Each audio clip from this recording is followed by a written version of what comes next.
जिसमें आज हम बात करने जा रहे हैं धार में मंदिर भोजशाला सियासत की पाठशाला। पूरा गेस्ट पैनल हमें ज्वाइन करेगा, लेकिन उससे पहले वक्त आज के पॉलिटिकल पंच का है। फैसला बहुत आश्चर्यजनक है और हमारे जो तथ्य रखे थे हमारे विद्वान वकील साहब ने, सलमान खुर्शीद साहब ने, शोभा मेनन साहब ने, उसके लेकर हमको पूरा उम्मीद थी कि इस तथ्यों को माननीय हाईकोर्ट सुनेगी और हमारे पक्ष में फैसला करेगी। लेकिन कहीं का इतिहास और कहीं के आधार पे जो माननीय हाईकोर्ट ने बोला, तो उसके निर्णय का हम सम्मान करते हुए कहते हैं कि ये निर्णय समाज को स्वीकार नहीं है। उसमें जो भी खामियां हैं उसको लेकर हमारा जो संवैधानिक अधिकार है, तो उसको लेकर हम जरूर सुप्रीम कोर्ट जाएंगे। आज भोजशाला के केस में ऑनरेबल इंदौर हाईकोर्ट का बहुत ही ऐतिहासिक फैसला आया है, जिसमें ऑनरेबल इंदौर हाईकोर्ट ने जो एएसआई का 7 अप्रैल 2003 का ऑर्डर है उसको पार्शली क्वैश किया है और हिंदू समाज के लोगों को वहां पे पूजा पाठ का अधिकार दिया है। कोर्ट ने भोजशाला कॉम्प्लेक्स को राजा भोज का माना है, एक सरस्वती स्कूल माना है लर्निंग का। साथ ही साथ इसमें सबसे महत्वपूर्ण बात यह है कि भोजशाला के केस में जो हमारी मांग थी कि वहां से लंदन के म्यूजियम से मूर्ति वापस लाई जाए, कोर्ट ने कहा है कि सरकार इस रिप्रेजेंटेशन को कंसिडर करे। देखिए, माननीय न्यायालय का फैसला बहुत ही सराहनीय है और न्यायालय ने तथ्यों के आधार पर, सबूतों के आधार पर फैसला दिया है। हिंदू पक्ष और मुस्लिम पक्ष को सुनने के बाद में न्यायालय ने ऐतिहासिक निर्णय दिया है और ये फैसला हिंदू पक्ष के उसमें आया है। भोजशाला पर आया ये निर्णय अपने आप में हिंदू धर्मावलंबियों के लिए बहुत ही खुशी का। सब लोगों के मन में एक अलग प्रकार की रोचकता और उत्साह का सर्जन हुआ है।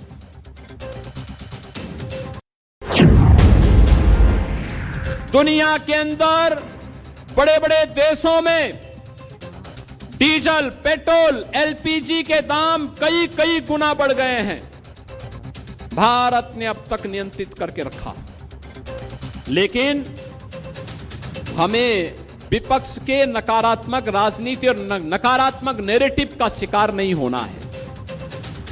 अगर देश हित में कोई निर्णय लिया जाता है तो हमें प्रधानमंत्री मोदी जी के साथ खड़ा होना होगा।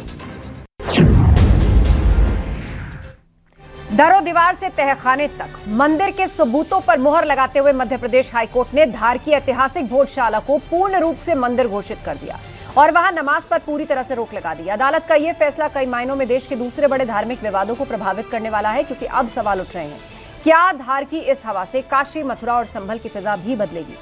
एएसआई के वैज्ञानिक सर्वे रिपोर्ट के आधार पर इस फैसले ने जहां एक ओर सनातन पक्ष के दावों को मजबूती दी, वहीं दूसरी ओर सुप्रीम कोर्ट में चुनौती देने की तैयारी के बीच यह बहस तेज हो गई कि क्या धार की भोजशाला है आने वाले दिनों में देश की सियासत की नई पाठशाला बनने जा रही है। इसी पर आज की महाबहस गेस्ट पैनल हमें ज्वाइन कर रहा है और हमारे साथ हैं राम कुमार पाल जी, हैं राजनीतिक विश्लेषक, और थोड़ी देर में समाजवादी पार्टी के प्रवक्ता हमारे बीच में होंगे, धर्मगुरु हमारे साथ होंगे, मुस्लिम स्कॉलर हमारे साथ होंगे और विनीत जिंदल जी हमें ज्वाइन कर चुके हैं, एडवोकेट। आप दोनों का बहुत बहुत स्वागत है पैनल पर। बहस की शुरुआत करें उससे पहले महाबहस के सवालों पर नजर डाल लेते हैं। भोजशाला मंदिर करार, अब नहीं होगी नमाज, इसे हिंदू पक्ष एक बड़ी जीत बता रहा है। नमाज का आज अंतिम दिन, ये कोर्ट ने स्पष्ट कर दिया, कल से यहां पर पूजा हो सकेगी। दूसरी तरफ जो मुस्लिम पक्ष है इस पूरे मामले में, उसने इस फैसले का स्वागत किया है। भोजशाला के फैसले का असर काशी, मथुरा पर पड़ेगा। हिंदू पक्ष ये मान रहा है क्योंकि तकरीबन ऐसे ही मामले काशी में ज्ञानवापी से जुड़ा है, कृष्ण जन्मभूमि मथुरा का है, संभल में वहां पर एएसआई का सर्वे चल रहा है और उसमें बहुत सारे कुएं मिले हैं। जिस तरह के ऐतिहासिक दावे किए जा रहे थे, उनसे जुड़े हुए सबूत लोग मान रहे हैं कि उनका मामला और मजबूत हो रहा है। क्या इस पर भी उसका असर पड़ेगा? धार की हवा बदलेगी काशी, मथुरा, संभल की फिजा? चलिए इस पर बहस की शुरुआत करते हैं और सबसे पहले विनीत जिंदल जी हमारे बीच में हैं, सीनियर एडवोकेट। विनीत जी, एक प्लेसेस ऑफ वर्शिप एक्ट, इसका बार बार हवाला दिया जाता रहा है ऐसे मामलों में जब भी जो दूसरा पक्ष यानी मुस्लिम पक्ष होता है। अयोध्या का मामला आया और उसमें प्लेसेस ऑफ वर्शिप एक्ट लागू नहीं होता, ये कोर्ट ने कहा, राम मंदिर भी बन गया। ज्ञानवापी पर यह दलील बार बार दी जाती है और कहा जाता है कि इसकी अवहेलना की गई, कोर्ट को कटघरे में खड़ा करते हैं। तो भोजशाला का जो फैसला है, क्या उस पर भी ये लागू नहीं होता? क्योंकि एक बार फिर से इसी सवाल को खड़ा किया जा रहा है। विनय जी अनम्यूट कर लीजिए, आपकी आवाज नहीं आ रही है। जी, यस। देखिए सर जी, जो प्लेसेस ऑफ वर्शिप एक्ट है वो ऐसे स्ट्रक्चर्स जो पुराने हैं और जिनके ऊपर पहले किसी और धर्म का अधिकार था उनके ऊपर लागू नहीं होता, और इस बात को लेकर ही अयोध्या वाला जजमेंट और आगे जो उसके बाद जो पूरी प्रणाली चली है वो उसी के ऊपर चली है। और इसी प्रकार से यहाँ पे भी इस मामले में भी प्लेसेस ऑफ वर्शिप एक्ट का कोई इम्पैक्ट नहीं है, इसीलिए इसकी सुनवाई जो है वो पहले निचले जो हाईकोर्ट में सुनवाई चली है और जो डिसीजन आया है उसमें बहुत बड़ा कारण है। और प्लेसेस ऑफ वर्शिप एक्ट को लेकर एक डिफेंस हमेशा से जो मुस्लिम पक्ष है वो रखता रहा है इस तरीके का कि जितने भी स्ट्रक्चर जो उनके कब्जे में हैं उन स्ट्रक्चर्स के ऊपर प्लेसेस ऑफ वर्शिप एक्ट का एक उनको शेड लेके कि भाई इनको हमसे ना छीना जाए, वो कहीं ना कहीं कोशिश की जाती रही है और इसके ऊपर बहुत डिबेट भी रही है। और मेरा मानना तो यह है कानूनी जानकार के रूप में कि देखिए अगर किसी जमीन, क्योंकि कोर्ट ने आपको याद होगा अयोध्या के मामले में भी कहा था कि जो मामले हैं यहाँ पे रिलीजियस मैटर नहीं होता, जो मामला अगर जमीन का है तो वो जमीन के मामले की तरह देखा जाता है। और इसी तरीके से यहाँ पे भी वही हुआ। देखिए जिस व्यक्ति की या जिस धर्म की वो जमीन शुरू से रही हो और उसके ऊपर कोई और व्यक्ति अगर कब्जा कर ले या कोई और धर्म कब्जा कर ले तो उसको वहां से हटाने का अधिकार, कानूनी अधिकार है उसको हटाने का जिसके पास पहले जमीन रही हो। इसी प्रकार से मुझे लगता है कि जितने भी जो मामले अब हैं या आगे, चाहे वो मथुरा की बात करें चाहे वो काशी की बात करें, ये सब मामले उसी पूरे मैं कहूँगा लाइन के ऊपर चलेंगे। और अयोध्या का जो मामला था उसने बिल्कुल साफ कर दिया कि ऐसी जगह जहाँ पे किसी भी धर्म ने कब्जा किया हो, स्पेशली जो इस्लामिक आक्रांता हमारे देश में आए उस समय पे जो कुछ हुआ, 1000 साल पुराना ये पूरा मामला है भोजशाला का, और उसके लगातार ये सब चीज़ें चलती रही हैं, बहुत डिस्प्यूटेड मामला रहा। और आज जो हाईकोर्ट का जजमेंट आया है वो जजमेंट सिर्फ एक चीज़ पे नहीं आया, वो चीज़ ऐसा नहीं है कि सिर्फ रिलीजियस स्टेनिटी देख के उसको दे दिया गया हो। इसमें साइंटिफिक और ऐतिहासिक जो तथ्य थे उनको देखने के बाद, पूरा एविडेंसेस देखने के बाद यहाँ पे वो डिसीजन है। बहुत मैं कहूँ बैलेंस जजमेंट है और बहुत अच्छा जजमेंट है। और एक खुशी की बात है कि जिन लोगों की, हिंदू धर्म के लोगों की जिनकी आस्था यहाँ पे थी, उनको ये जमीन आज उनकी वापस मिली है, वो मंदिर वो बिल्कुल वापस मिला है। ठीक है, साजिद रशीदी जी हमें ज्वाइन कर चुके हैं, मुस्लिम स्कॉलर। साजिद जी, जो मुस्लिम पक्ष है वो इस मामले का स्वागत कर रहा है, बस उसकी डिमांड इतनी है कि भाई सरकार से हम ये मांग करेंगे कि हमें मस्जिद बनाने के लिए जमीन वहीं दी जाए। नहीं, देखिए जमीन की जहां तक बात है, ना तो हमने बाबरी मस्जिद वाली जमीन ली है, ना हम इस मस्जिद के बारे में कोई जमीन की मांग करेंगे। जिसको मांग करना है वो करे। सवाल ये है कि अभी हाई कोर्ट से ये मामला हुआ है, अभी तो सुप्रीम कोर्ट बाकी है, सुप्रीम कोर्ट जाएंगे हम। आपको याद होगा कि यूपी हाई कोर्ट ने बाबरी मस्जिद के लिए फैसला सुना दिया था और 3 हिस्सों में जमीन दे दी थी वो। लेकिन सुप्रीम कोर्ट में आने के बाद में आपको याद होगा कि 4 बातें जो है सुप्रीम कोर्ट ने मुख्य रूप से कही। एक तो ये कहा कि 1949 में जो मूर्तियां रखी गई वो चोरी से रखी गई। फिर ये कहा कि हमें ऐसा कोई सबूत नहीं मिला जिससे पता चले कि बाबरी मस्जिद मंदिर तोड़कर बनी हो। फिर ये बोला कि 1992 में बाबरी मस्जिद को जो तोड़ा गया वो इलीगल तरीके से तोड़ा गया। और चौथे ये भी कहा कि जो लोग इस कॉन्स्पिरेसी में शामिल थे उस मामले में क्यों जा रहे हैं जो मामला खत्म हो चुका है। सुप्रीम कोर्ट ने फैसला दे दिया, वहां राम मंदिर भी बन गया, वहां 5 टाइम की पूजा, सुबह से शाम तक 5 टाइम आरती हो रही है, रामलला की पूजा हो रही है, श्रद्धालुओं की कितनी आस्था है आप देख रहे हैं, कितनी भीड़ वहां जा रही है। दिक्कत ये है कि आप लोग सुनना नहीं चाहते ना सही बात करने के लिए ये डिबेट शो नहीं है। नहीं, आप लोग सुनना नहीं चाहते सही फैसला आया, मैं आपसे कह रही हूँ, उसके बाद काशी और मथुरा, इससे भी जोड़कर लोग देख रहे हैं।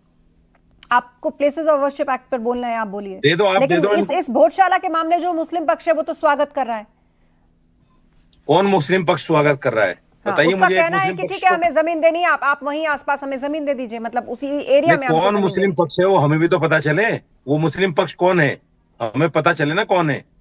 तो आप बिना विषय का ज्ञान हुए ये क्लेम कर रहे हैं कि हम सुप्रीम कोर्ट जाएंगे साहब और ये होगा और ऐसे होगा वैसे होगा। आप बिना मामले की जानकारी करे सब क्लेम कर रहे हैं।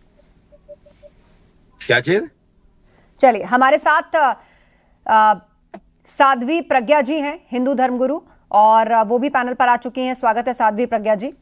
और एसके दुबे जी भी हमारे साथ जुड़ चुके हैं, समाजवादी पार्टी के प्रवक्ता, उनका भी हम रुख करेंगे। साध्वी प्रज्ञा जी, आपसे यही सवाल। साजिद रशीदी साहब कह रहे हैं कि ये तो हाईकोर्ट ने फैसला सुना है, बाबरी के मामले में भी हाईकोर्ट और सुप्रीम कोर्ट के फैसले अलहदा रहे। तो हम अब सुप्रीम कोर्ट जाएंगे इस देखिए, पूरे सबसे मामले में। पहले आस्था जी मैं ये कहूंगी कि भोजशाला पर आया निर्णय करोड़ों लोगों की आस्था, इतिहास और सांस्कृतिक पहचान का सम्मान है। यह फैसला दिखाता है कि भारत में न्याय और संविधान के मार्ग से भी सत्य की विजय संभव है।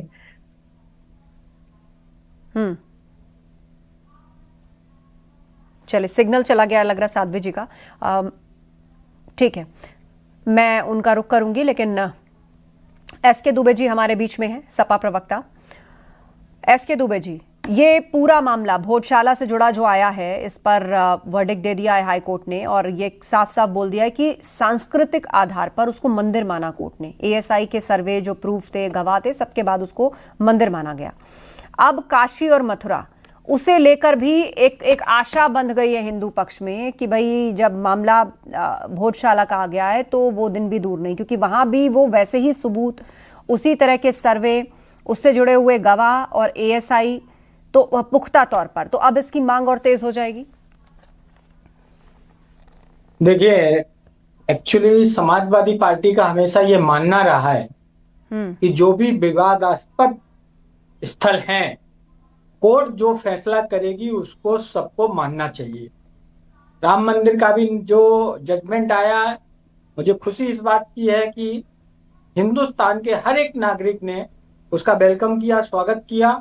और देखिए, आज भगवान रामलला की मूर्ति वहां विराजमान है, सुबह शाम आरती हो रही है, लोग दर्शनों के लिए आ रहे हैं, तो ये अच्छी बात रहा। अगर धार की बात, तो निश्चित तौर पर देखिए क्या होता है कि जब कोई नौसिखिया लोग होते हैं ना, नौसिखिया लोग, आप भी समझ रहे होंगे नौसिखिया का मतलब, और वो कुछ क्राइम करते हैं तो कुछ ना कुछ भूल जाते हैं, कुछ ना कुछ ऐसा सबूत छोड़ जाते हैं कि वहां पर वो फिर उनको पकड़ने में आसानी होती है। तो जिस तरीके से जो एएसआई के मोहम्मद साहब थे, आपने भी बाइट देखी, काफी मीडिया में उन्होंने बोला भी था, उन्होंने बहुत समय पहले बोल दिया था कि वहां पर इस तरीके का है। तो आर्कोलॉजिस्ट जब कहीं इन्वॉल्व होता है तो निश्चित तौर पर उसको ऑथेंटिक चीज होती है, वो जो बोलते हैं वो ऑथेंटिक होता है। लेकिन होता क्या है इस देश में कि कुछ बीजेपी के ऐसे अप्रत्यक्ष रूप से एजेंट टाइप के होते हैं जो माहौल खराब करने में कोशिश करते हैं। अरे भाई, जब जजमेंट आ गया है, ठीक है, जिसको जाना है सुप्रीम कोर्ट जाएगा, सुप्रीम कोर्ट में जाके अपनी बात रखो। उसके लिए हिंदू पक्ष ने भी एक कैवियट दायर कर दी है कि सुप्रीम कोर्ट बिना उनकी बात को सुने अभी वो आगे कोई भी डिसीजन ना ले। ठीक है, जो कानूनी दांव पेच हैं वो दोनों पक्ष अप्लाई करेंगे। तो कहने का मतलब ये है कि आखिरकार कुछ चीजें हिंदुस्तान में जितने भी ऐसे स्थल हैं, देखिए वो सनातन के ही वो रहे, इसमें कहीं कोई दो राय नहीं। लेकिन बीच में जो आक्रांता आए, जो चाहे खिलजी हो, चाहे बाबर हो, और ऐसे 50 जो आक्रांता आए, उन्होंने निश्चित तौर पर हमारे यहाँ कुछ ना कुछ गड़बड़ करने की कोशिश की। अब जो गड़बड़ करने की कोशिश की, और स्वतंत्रता के बाद में कांग्रेस को जो स्टेप लेना चाहिए था, उन सारे मसलों को हल करना चाहिए था, वो कांग्रेस ने। तो मतलब आप ये कह रहे हैं कि एक एक करके जो इस तरह के केस खुल रहे हैं वो सही है, उसमें कोई आपको आपत्ति नजर नहीं आती? क्योंकि बहुत सारे लोग प्लेसेस ऑफ वर्शिप एक्ट का हवाला देते हैं और सबसे ज्यादा इसी को कोट किया जाता है।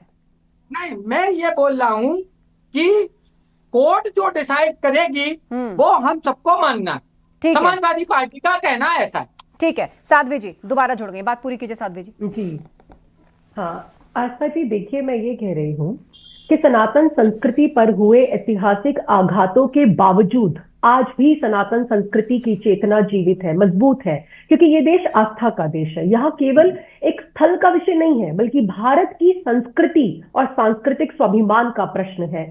सदियों तक दबे हुए सत्य को आज न्यायिक मान्यता मिली है। सत्यमेव जयते आज केवल नारा नहीं, बल्कि प्रत्यक्ष रूप से सिद्ध हुआ है। इसीलिए इनको ये समझना होगा कि हिंदू समाज जो है, हमने हमेशा लोकतांत्रिक और संवैधानिक तरीके से अपनी बात रखी है। लेकिन सुनिए एक मिनट प्लीज, आप मत बोलिए, आप बोले, हमने आपको रोका नहीं है। देखिए बात ऐसी है, जैसे यहाँ पर बैठ के ये लोग एक पार्टी को हमेशा दोष देते हैं, ठीक है। अब सपा के प्रवक्ता है, आप इनसे पूछिए क्या इनका शीर्ष नेतृत्व राम मंदिर जाकर के आया? टोपी पहनकर इफ्तार की पार्टी में चले जाते हैं, लेकिन राम मंदिर नहीं गए, क्योंकि तुष्टीकरण की राजनीति है, ध्रुवीकरण की राजनीति है। भगवान को तो आप इससे अलग रखिए ना, आप भगवान को भी बीच में लेकर के आते हैं, क्योंकि ये तो वो पार्टी है जिनके यहाँ पर जब रामचरितमानस की प्रतियों को फाड़ा जाता है तो उस व्यक्ति का प्रमोशन कर दिया जाता है। इनकी वो पार्टी है जब सनातन धर्म की चर्चा होती है और ये कहते हैं कि सनातन धर्म का उन्मूल विनाश किया जाए, तो उसमें ये लोग हिस्सा लेते हैं। एक भी आप मुझे दिखा दीजिए अगर उसका अभय दुबे जी कोई जवाब दे रहे आया हैं, हो उसके बाद मैं उसके राजकुमार फेवर पाल में। जी का रुख करूंगी। अभय जी देखिए, मैंने अभी एक शब्द कहा था आपसे कि भारतीय जनता पार्टी के प्रत्यक्ष अप्रत्यक्ष एजेंट रहते हैं, उसमें ये मोहतरमा भी आ नहीं गई देखिए, हैं। This is wrong. बात आपका जो कौन सा चल अपोज, रहा है? एक मिनट बात आप सुनिए, सिम टू एक मिनट अपोलोजाइज, बात सुनिए। इनको माफी, मैं आपके में एजेंट क्या होता अपने है? क्यों होते हैं? बोल रहा अपने हूँ, प्लीज अपने अपने प्लीज, फैक्ट्स रखा एजेंट करिए नहीं ना, हो तो सकता पैसे मत हुआ प्लीज। कीजिए। एक महिला से इस डेकोरम तरीके से, रखिए, साध्वी से इस तरीके से डेकोरम बात नहीं कर मेंटेन सकते रखिए, हैं। आप एजेंट मेंटेन शब्द नहीं रखिए बोल डेकोरम। सकते, आप अपना शब्द वापस डोंट लीजिए। आस्था जी प्लीज टेल एक him to second Abhay apologize. जी, आप किसको मैं ये धमका रहे हैं? इलिटरेट लोगों के किसको साथ मैं धमका बात रहे नहीं हैं? क्या करूंगी। कंप्लेन है आपको? डेकोरम कुछ मेंटेन कुछ रखिए। कहा क्या? सभ्य लोगों एक के सेकंड साथ मैं बात करूं नहीं ना, मैं देख रही हूँ डेकोरम। आप अपनी बात रखिए और किसी पर पर्सनल नहीं, तो अटैक ये कोई बीच नहीं में क्यों करेगा। बोल रहे हैं? इनको आप टोकिए, इनको बीच में टोकिए। नहीं, नहीं, बीच में एजेंट टोकिए वर्ड यूज आप। नहीं आपने करेंगे, क्या टेल हिम कहा टू साध्वी जी अपोलोजाइज। के लिए? अपनी हमने सभ्य कुछ नहीं तरीके कहा। से बात हमने क्या करें। कहा?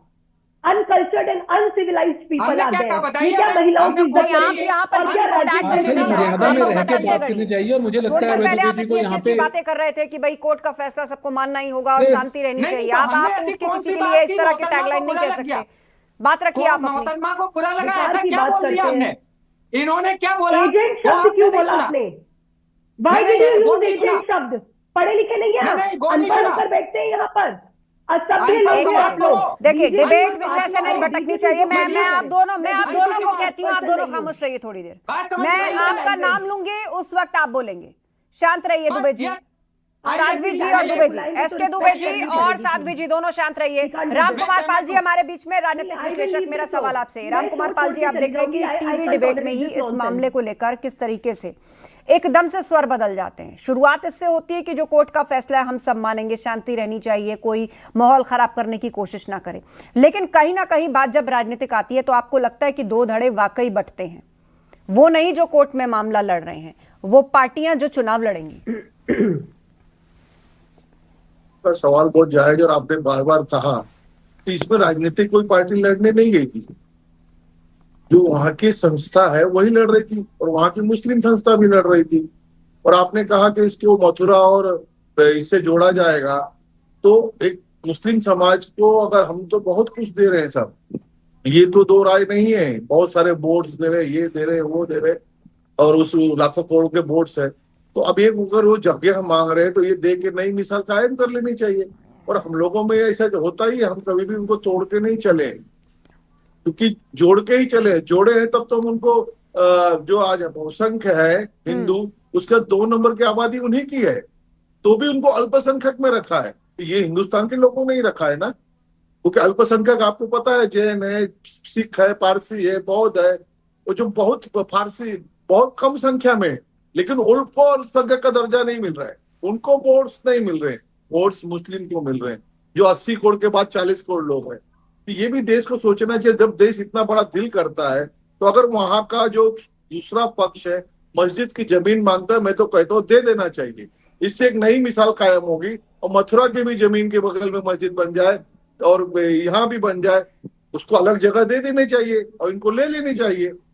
इसी में तो सद्भाव रहेगा। नहीं तो कभी कोई हमला होगा ना, तो ये जो 40% है ना, बहुत भारी पड़ेंगे देश को।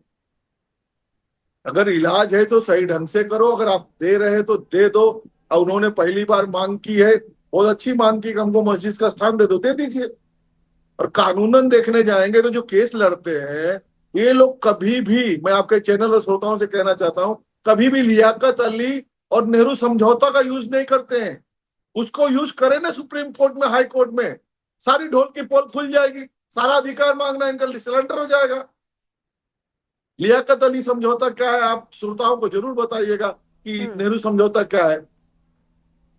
लेकिन फिर भी उसके बावजूद अगर देश ने सब कुछ संभाला है, तो उनको और मौका न देते हुए एक इंसानियत, जैसे हमारी दीदी कह रही थी कि अच्छे भाव से, तो अच्छे भाव से कर देना चाहिए। और सपा के प्रवक्ता भी आज ठीक है बोल रहे थे, गड़बड़ नहीं बोल रहे थे। नहीं तो इनके राजकुमार भाटी तो क्या क्या बोल रहे हैं, इनको डुबा रहे हैं वो। तो भोज जो ये परिणाम आया है, परिणाम तो ऐतिहासिक दृष्टि से ही आता है। मुगल काल गया, उसके बाद अंग्रेज काल आया ना, तो वो मुसलमान भी गुलाम थे और हम भी गुलाम थे। वो कोई आजाद थे क्या मुगल काल में? अरे अंग्रेज काल के अंदर। ठीक है। एस के दुबे जी। तो मेरी बात अधूरी रह गई थी मैडम। मैंने इसीलिए कहा दोनों, भारतीय जनता पार्टी बड़ा बैलेंस होके चलती है, दोनों लोगों को साथ लेके चलती है। मेरे कहने का मतलब ये है कि जब हमने कब ऐसा कहा है हमारी पार्टी ने कि हम कोर्ट का आदेश नहीं मानेंगे। कोर्ट का आदेश जो आएगा, चाहे मथुरा के भी विवाद में हमने कहा है, हमने बनारस के भी विवाद में हमने कहा है कि हम हमेशा कोर्ट के आदेश का पालन करेंगे। और मैं ही नहीं, ठीक है, सबको पालन करना चाहिए, चाहे वो हिंदू हो, मुस्लिम हो, हर देश का हर नागरिक उसका स्वागत करेगा भाई। लेकिन कुछ तत्व ऐसे हैं, भारतीय जनता पार्टी हमेशा चाहती है, और उनके जो गुप्त, अब और अच्छी भाषा में मैं बोल दूं, थोड़ा शायद बुरा लगा है, हम थोड़ी और अच्छी भाषा कर देते हैं। अप्रत्यक्ष रूप के प्रवक्ता जो हैं, किसकी बात हिंदू समाज में भी हैं और उनके मुस्लिम समाज में भी हैं, ये हमेशा भड़काने का काम करते हैं वोट बैंक की राजनीति के लिए। चलिए, इस बीच रशीदी जी जुड़ गए हैं, बीच में डिस्कनेक्ट हो गए थे। रशीदी जी, अपनी बात पूरी कीजिए।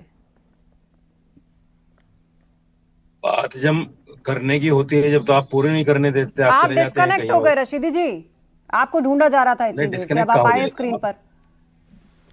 चलिए देखिए, अभी कोर्ट का जो फैसला आया है हाई कोर्ट का, इस पर बहुत ज्यादा खुश होने की जरूरत नहीं है। अच्छा, अभी सुप्रीम कोर्ट बाकी है। मैंने फिर कहा, आपसे पहले भी कहा था कि हम सुप्रीम कोर्ट जाएंगे। नहीं, जो वहां पर पक्षकार हैं वो तो जमीन मांग रहे हैं, उन्होंने स्वागत किया है। आप कह रहे हैं हम सुप्रीम कोर्ट जाएंगे। नहीं, कोई जमीन नहीं मांग रहा है। आप ये गलत बात फैला रहे हैं। अच्छा। किसी पक्षकार ने जमीन नहीं मांगी। मुझे नाम बताइए किसने मांगी है, किसने मांगी है, नाम बताइए। आपने तो पूरी तरह खारिज ही कर दी है बात। आप कहीं भी खोल करके पढ़ लीजिए। अगर मुझे पता होता रशीदी जी नाम एकदम बताइए से मुंह करने वाले हैं तो मैं रख लेती यहाँ पे काफी सारे कागज वागज जहाँ एक पक्षकार का नाम जो वहां लड़ रहा है वो मांग रहा है। नहीं, अरे जब आप एक बात को टीवी पे कह रही हैं तो उसका सबूत तो होना चाहिए आपके पास। अरे सारे दिन सबूत चला है रशीदी जी। अब आप 8 बजे आके मुकर जाएंगे, मुझे पता होता तो मैं पुरानी फुटेज भी लेकर बैठती आपको प्रूव करने के लिए। बहरहाल शो के बाद मैं भेज दूंगी। आप पता होता है क्या मतलब है, खोल कर ही देख लेते, आपको डिबेट कर रहे हैं इस सारे दिन टीवी पे कह रहे हैं कि हाँ ये पक्षकार ने मांग ली है जमीन, तो उस पक्षकार का नाम भी होना चाहिए आपके पास। मतलब आप जो है अपनी ही आधे अधूरे ज्ञान पर लड़ेंगे डिबेट में और सुप्रीम कोर्ट भी जाएंगे। हाँ, हमारा ज्ञान आधा अधूरा है, आपका ज्ञान पूरा है। नहीं, कोई बात नहीं रशीदी जी, जितने और हिंदू पक्षकार हैं सबका ज्ञान पूरा है। सोए हुए को जगा मुसलमान का ज्ञान आधा जो अधूरा है। जो जाग कर भी दिखावा कर रहा हो कि वो सो रहा है, उसको हम नहीं जगा सकते। ठीक है, मैं लौटूंगी आपके पास। अविनीत जिंदल जी हमारे बीच में हैं, आपको पता है सीनियर एडवोकेट हैं। चलिए, आपकी है? मेरी बहस नहीं है रशीदी जी, फैक्ट पर बात चल रही है, कोर्ट ने फैसला दे दिया है। विनीत जी, आप सबका तर्क सुन रहे हैं, आप सबका तर्क सुन रहे हैं। उत्तर प्रदेश में भी कृष्ण जन्मभूमि है, ज्ञानवापी है और संभल अपनी जगह है। चुनाव भी आ रहा है उत्तर प्रदेश के अंदर, और आपको लग रहा है कि इस पर राजनीति भी जो है वो जबरदस्त तरीके से होगी। अब दो बातें हैं, एक तो राजनीति है और दूसरा ये कि मामले में पक्षकार कह रहा है कि हाँ जमीन दे दो, लेकिन बहुत सारे जो सो कॉल्ड इंटेलेक्चुअल्स है वो कह रहे नहीं हम तो कोर्ट जाएंगे। अब देखिए, ये तो जो पक्षकार है वही कोर्ट जा सकता है, उनका राइट है, वो जाएं। जो लड़ना चाहता है वो लड़े। लेकिन फिर बात वहीं आती है कि देखिए, अगर कोई जमीन किसी की है, अब जिस तरीके के एविडेंसेस सब लोग सामने आए, कोर्ट के समक्ष रखे गए, उसके बाद ये जजमेंट आया, अगर किसी की है तो उसको वापस मिलनी चाहिए। अगर हिंदू धर्म के लोगों की जमीन थी तो क्यों नहीं उनको वापस मिलनी, चाहे वो मथुरा की हो, चाहे वो काशी की हो, चाहे वो धार की, कहीं की भी वो मिलनी चाहिए। उसके अंदर कोई क्वेश्चन मार्क या ऑब्जेक्शन मुझे लगता है किसी को होना नहीं चाहिए। लेकिन यहाँ ऐसे लोग हैं जिनको ऑब्जेक्शन है कि अगर जमीन हिंदू धर्म की उनको वापस मिलती है तो उनको ऑब्जेक्शन है। उसके बाद दूसरी बात देखिए, समझिए, देखिए अभी यहाँ पे रशीदी जी आपके चैनल पे कह रहे हैं कि किसने जमीन मांगी किसने नहीं मांगी। तो देखिए, ये सारा मामला जमीन मांगने का और नहीं मांगने का जो है वो पक्षकार का है, जो कोर्ट में केस लड़ रहा है। रशीदी जी तो केस लड़ नहीं रहे। अब ये जाएं और केस लड़ें और पार्टी बने और फिर यहाँ पे आके बताएं कि क्या चाहते हैं वो। अब उनके कहने से कुछ होगा नहीं, रशीदी जी होगा उसके कहने से जो पेटिशनर है। पूछिए वो ऐसे कितने मामलों में पक्षकार हैं। मैं वही इसलिए मैंने बोला ना, देखिए आके कहना कुछ भी बोल के चले जाना बड़ा आसान है, लेकिन मामला वही है कि ये जो व्यक्ति वहां लड़ रहा है और अगर वो कोई बात बोलता है तो उसकी बात का वेटेज अलग है, क्योंकि वो कोर्ट के समक्ष है, वो अपनी बात कोर्ट के सामने रख रहा है। अब ऐसे मांगने के लिए तो बहुत सारी चीजें लोगों ने मांगी है।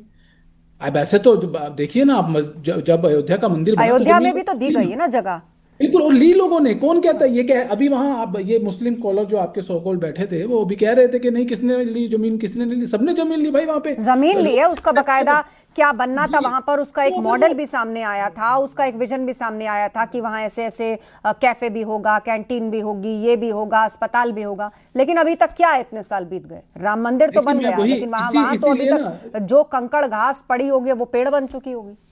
अब आस्था जी वही दिक्कत है ना, यहाँ पे हमारे यहाँ क्या है कि हर चीज का राजनीतिकरण करने की कोशिश की जाती है। अगर एक पक्ष को वहां जमीन दे दी गई तो वो बनाए वहां मस्जिद अपनी और अपनी नमाज करें, क्या दिक्कत है लोगों को। लेकिन नहीं, क्योंकि देखिए ये धर्मनिरपेक्षता का जो पूरा मामला चलता है ना, वो एक पक्ष चाहता है कि बस दूसरा पक्ष ही उसको पूरा करे, हिंदू ही उसको पूरा करे, पर मुस्लिम कट्टरपंथी जो हैं वो लगातार इस तरीके की बातें मुझे लगता है। तो कुल मिलाकर ये मामला आ जाता है कि एक तरफ तो कानूनी रूप से लड़ाई लड़ी जा रही है और दूसरी तरफ समाज में जो कट्टरपंथ की सोच है वो कहीं ना कहीं इस तरह के विवादों को सुलगाए रखना चाहती है, और जब इसमें मिल जाती है राजनीति तो कहीं ना कहीं जनता के जो जुड़े हुए मुद्दे हैं उनकी हवा निकल जाती है, और ये बहुत बड़ा दुर्भाग्य है। बहुत धन्यवाद आप सभी लोगों का पैनल पर आने के लिए। अदालत का यह फैसला कई मायनों में देश के दूसरे बड़े धार्मिक विवादों को प्रभावित करने वाला है, क्योंकि अब सवाल उठ रहे हैं कि क्या धार की इस हवा से काशी, मथुरा और संभल की फिजा भी बदलेगी।